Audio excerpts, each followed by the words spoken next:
Assalamualaikum everyone, this is Shahzada Fahad and you're watching your own favorite YouTube channel, Aspire College Jang. As you know that we already have started a mild attack of locust. पहले lecture में हमने इसका introduction और उसके साथ साथ 2 to 3 passages पढ़ लिए थे जिसमें हम ज़मीन के खाली टुकड़े तक पहुंच चुके थे. इसके आगे क्या हुआ? We are going to start. So, they were throwing wet leaves onto the fire now to make it acrid and black. अब वो आग के ऊपर इसे ज्यादा तल्ख और स्याह बनाने के लिए गीले पत्ते फेंक रहे थे. Margaret was watching the hills. Margaret पहाड़ियों को देख रही थी. Now there was a long low colour cloud advancing, rust colour still, swelling forward and out as she looked. अब वहां एक लंबा कम ऊंचाई वाला बादल आगे बढ़ रहा था जो अभी भी जर्द रंग का था. जब उसने देखा तो इस वक्त ये आगे और बाहर की तरफ फैल रहा था. The telephone was ringing. Telephone बज रहा था. Neighbours quick quick, there come the locust. हमसायो जल्दी करो जल्दी करो, टिड्डियां आ रही हैं. Old Smith had his crop eaten to the ground. बूढ़े स्मिथ की जमीन जो है या बूढ़े स्मिथ की फसल जमीन पे ओस हो गई थी या जमीन की सतह तक खा ली गई थी, चट हो गई थी. Quick get your fire started. जल्दी करो, अपने आग के अलाव जलाओ. For of course while every farmer hoped the locust would overlook his farm and go on to the next, it was only fair to warn each other one must play fair. अपने आग के अलाव जलाओ इसलिए कि बिला शक व शुबा जबकि हर किसान ये उम्मीद रखता था कि टिड्डियां इसके फार्म को नजरअंदाज कर देंगी और अगले फार्म की तरफ चली जाएंगी. एक दूसरे को खबरदार करना ही अच्छा था और इंसान को लाजमन अच्छा काम करना चाहिए. एवरीवेयर, हर कहीं, 50 miles over the countryside, इस देहाती इलाके के 50 मील तक, the smoke was rising from myriads of fires. बेशुमार दहकते हुए अलाव में से धुआं उठ रहा था. Margaret answered the telephone calls and between calls she stood watching the locust. Margaret ने टेलीफोन कॉल्स के जवाब दिए और कॉलों के वक्फे के दौरान वो खड़ी टिड्डियां देखती रही. The air was darkening. हवा तारीक हो रही थी. अ स्ट्रेंज डार्कनेस, एक अजीब या एक अजीब तारीकी. For the sun was blazing, इसलिए कि सूरज दहक रहा था, चमक रहा था. It was like the darkness of a veld fire when the air gets thick with smoke. ये तारीकी ऊंची घास वाली जमीन में लगी आग से पैदाशुदा तारीकी जैसी थी. The sunlight comes down distorted, a thick hot orange. सूरज की रोशनी मसक शक्ल में नीचे आती थी, कसीफ और गर्म नारंगी रंग की थी. कसीफ का मतलब गाढ़ी और गर्म नारंगी रंग की. Oppressive it was too with the heaviness of the storm. तूफान के बोझलपन के साथ साथ ये भी घुटन वाली थी. The locust were coming fast, टिड्डियां तेजी से आ रही थी. Now half the sky was darkened, अब आधा आसमान तारीक हो चुका था. Behind the reddish veils in front which were the advance guard of the swarm, the main swarm showed in dense black cloud reaching almost to the sun itself. अब सामने वाले सुर्ख पर्दों के पीछे जो कि इस रेले के अव्वलीन मुहाफिज थे या इस लश्कर के अव्वलीन मुहाफिज थे, बड़े रेले ने घने तारीक बादल की शक्ल में अपना आप जाहिर किया जो बजाते खुद सूरज तक पहुंच रहा था. Margaret was wondering what she could do to help. Margaret हैरान परेशान हो रही थी कि वो मदद के लिए क्या कर सकती थी. She did not know, वो नहीं जानती थी. Then up came old Stephen from the lands. फिर जमीनों से बूढ़ा स्टीफन ऊपर आया. We are finished, हम खत्म हो गए हैं. मार्गरेट, finished, खत्म हो गए. Those beggars can eat every leaf and blade off the farm in half an hour.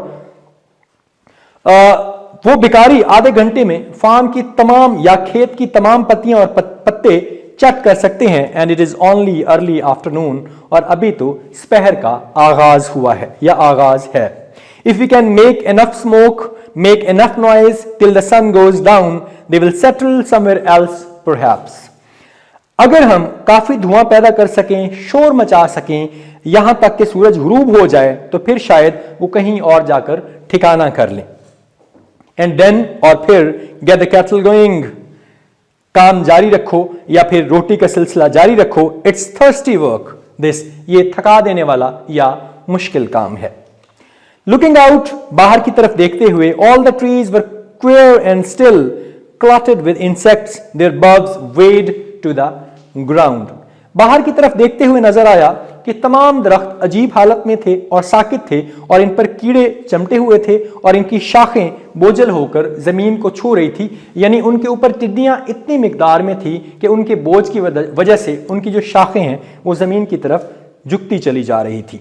The earth seemed to be moving, ऐसा लग रहा था जैसे जमीन हरकत कर रही हो। लोकस्ट क्रॉलिंग एवरीवेयर, हर कहीं लोकस्ट या टिड्डी दिल जो हैं वो रेंग रहे थे। She could not see the lands at all, so thick was the swarm, वो जमीन को नहीं देख सकती थी, लश्कर इतना घना था, यानी टिड्डियां इस मिकदार में थी कि वो जमीन की सतह नहीं देख सकती थी। Toward the mountain, it was like looking into driving rain. Even as she watched, the sun was blotted out with a fresh onrush on them. पहाड़ों की तरफ देखना बौछार वाली बारिश को देखने की माने था। यहां तक कि यह भी देखा कि इनकी ताजा यलगार की वजह से या इनके ताजा हमले की वजह से, ऑन रश की वजह से सूरज भी धुंधला गया था। It was a half night, ये आधी रात थी। अ परवर्टेड ब्लैकनेस, एक मसख शुदा तारीखी या स्याही। Then came a sharp crack from the bush, a branch had snapped off. एक फिर झाड़ी से किसी चीज के टूटने की तेज आवाज आई। A branch had snapped off का मतलब है कि एक शाख टूट चुकी थी, देन एन अदर, और फिर दूसरी। A tree down the slope leaned over and settled heavily to the ground. ढलवान पर एक दरख्त आगे को झुका और धड़म की आवाज से जमीन पर आ पड़ा। Through the hell of insect a man came running. कीड़ों की बारिश या कीड़ों की बौछार में से एक आदमी दौड़ता हुआ आया। ऑल द क्रॉप फिनिश, सारी फसलें खत्म हो गई हैं। नथिंग लेफ्ट, कुछ भी नहीं बचा। ही सेड, उसने कहा। But the gongs were still beating, लेकिन घंटे या घड़ियाल अभी तक बज रहे थे। द मैन स्टिल शाउटिंग, आदमी अभी तक चिल्ला रहे थे। एंड मार्गरेट आस्क्ड, और मार्गरेट ने पूछा, why do you go on with it then, फिर तुम ये सारा कुछ क्यों जारी कर रखा है, या फिर तुमने ये सारा कुछ क्यों जारी रखा हुआ है। The main swarm isn't settling, बड़ा गिरोह जो है अभी तक बैठ नहीं रहा या ठिकाना नहीं बनाया है। They are heavy with eggs, वो अंडों की वजह से इनका वजन जो है ज्यादा है। They are looking for a place to settle and lay, वहां रहने के लिए और अंडे देने के लिए वो किसी जगह की तलाश कर रही हैं। If we can stop the main body settling on our farms, that's everything. अगर हम बड़े ग्रोह को अपने फॉर्म्स में रिहाइश से रोक सकते हैं तो यही सारा कुछ है या यही सब कुछ है। If they get a chance to lay their eggs, we are going to have everything eaten flat with hoppers later on. अगर उन्हें अंडे देने का मौका मिल जाता है तो बाद में पैदा होने वाले नए कीड़ों की वजह से हमारी हर चीज खा ली जाएगी। He picked a stray locust off his shirt and split down with his thumbnail. इसने एक भटकी हुई टिड्डी को अपने कमीज से उठाया और अपने अंगूठे के नाखून से उसे कुचल डाला। It was clotted inside with eggs.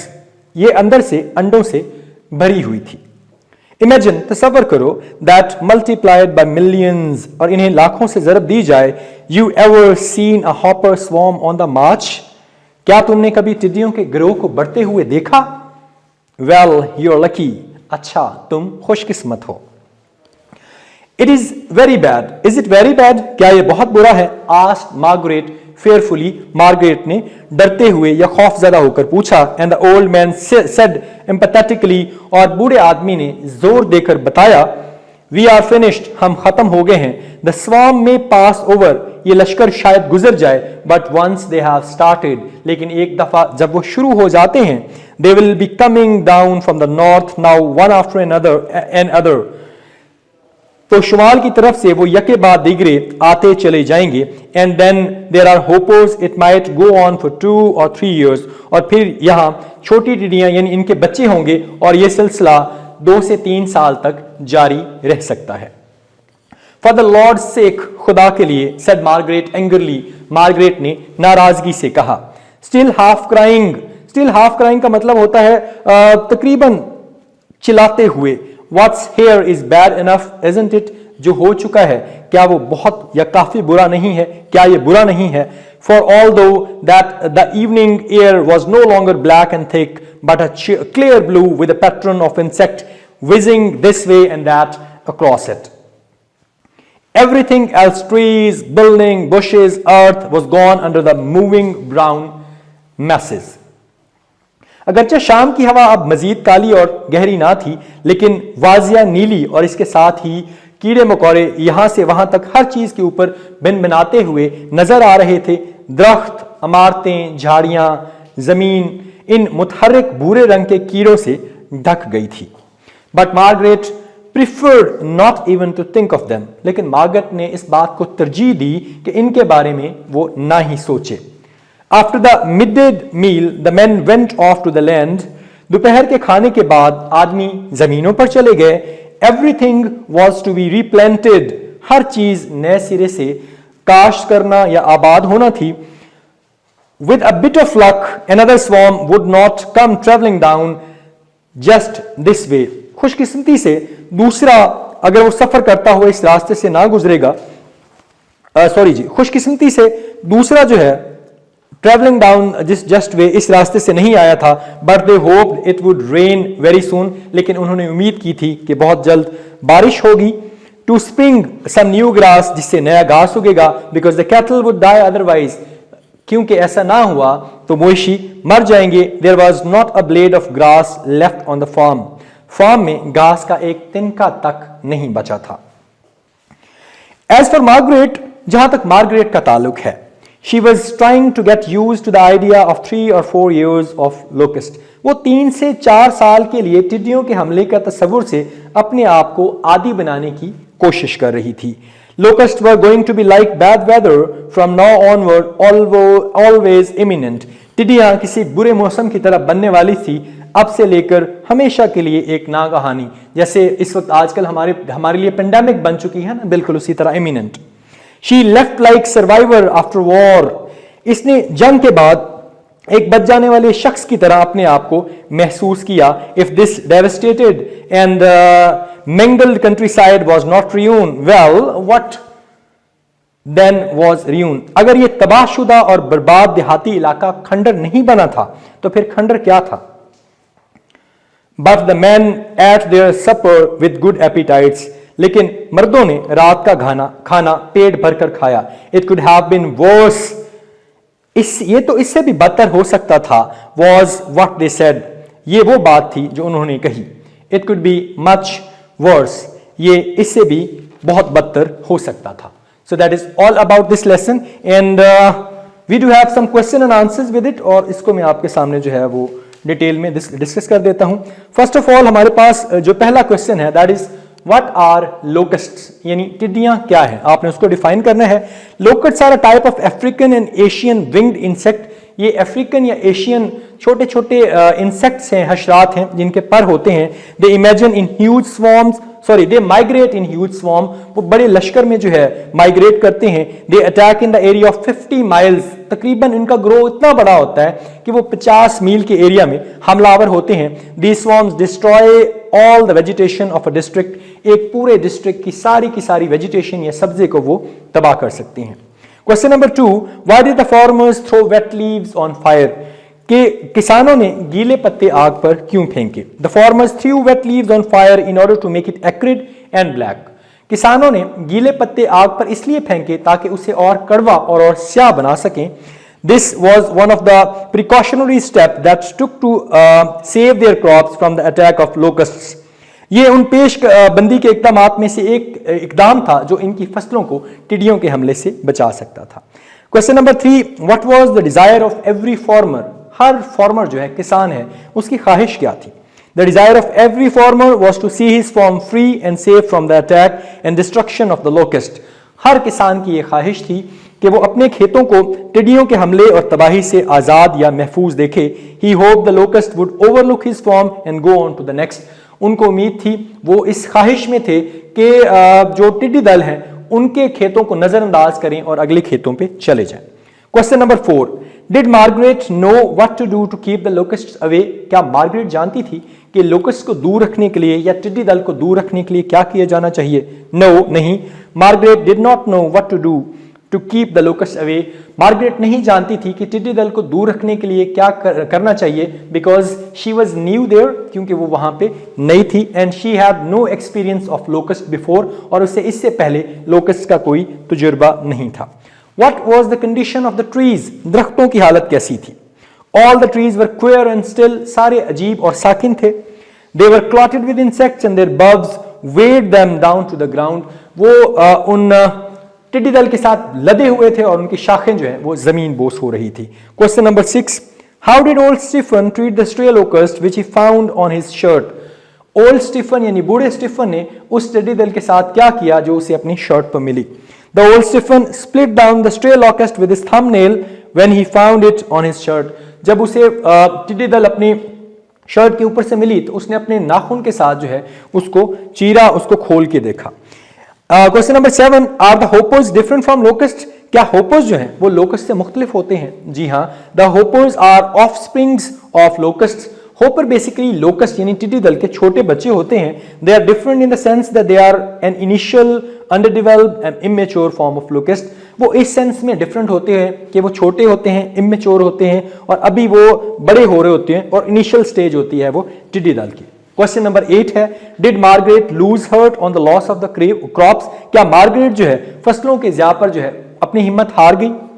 First she lost hurt, पहले तो उसकी हिम्मत हार गई बिकॉज उसने एक्सपीरियंस नहीं किया था, but then she tried to get used to the view point of the men and felt like a survivor after war. लेकिन बाद में उसने जो पॉइंट ऑफ व्यू था वहां के लोगों का उसको समझा और खुद को जंग में बच जाने वाले के तौर पे महसूस किया। क्वेश्चन नंबर 9 है, why are the locust compared with bad weather? कि लोकस्ट जो है उनको बुरे मौसम के साथ क्यों कंपेयर किया जाता है या तशबीह दी जाती है? The locust are compared with bad weathers because both of them are always imminent. Locust को बुरे मौसम के साथ तशबीह इसलिए दी जाती है कि दोनों जो हैं यानी लोकस्ट और बुरा मौसम जो है वो इमिनेंट है, मुतवक्का है, कभी भी आ सकते हैं। दे बोथ डिस्ट्रॉय क्रॉप्स, वो दोनों फसलें तबाह करते हैं। And no one can tell when any of two natural calamities would come, और कोई नहीं बता सकता कि इन दोनों कुदरती आफात में से किस वक्त कौन आ जाए। Last question of this lesson is, why did the man eat their supper with good appetites? आदमियों ने खूब रगबत के साथ अपना खाना क्यों खाया? After a day long struggle of fighting, पूरा दिन लड़ाई करने के बाद against the locust, they were very tired and feeling hungry. वो बहुत थक चुके थे और उन्हें बहुत ज्यादा भूख लगी हुई थी। मोर ओवर ताहम they were relieved to some extent, वो किसी हद तक बच गए थे, because it could be much worse, क्योंकि इससे भी ज्यादा बुरा हो सकता था। So it was dissatisfaction that they ate their supper with good appetite. So ये इत्मीनान था कि उन्होंने अपना खाना जो है खूब पेट भरकर खाया। अगर आपको याद हो तो लास्ट लाइन में देखें कि वो खूब रगबत से खाना खाते हैं, क्योंकि आखिर में किसानों की हौसलामंदी और सब्र कनात वाली तबीयत जो है उसको आपके सामने बता दिया गया है। So that was all about mild attack of locust, इसकी ट्रांसलेशन और क्वेश्चन आंसर्स। अपना बहुत ज्यादा ख्याल रखिएगा, और मैं दोबारा आपको बता दूं कि we should not lose heart in crisis. हमें परेशानी में घबराना नहीं है, जैसे हमारे साथ ये पेंडेमिक कर रही है। We would have to utilize this time in study, बजाय इसके कि हम घर पे बैठें और टाइम वेस्ट करें। और we should always be ready to face the troubles. हमें हमेशा मुश्किलात से लड़ने के लिए खुद को तैयार रखना चाहिए। It is a message of optimism. अपना बहुत ज्यादा ख्याल रखिएगा, मुझे दुआओं में याद रखें। अस्सलाम वालेकुम, अल्लाह हाफिज।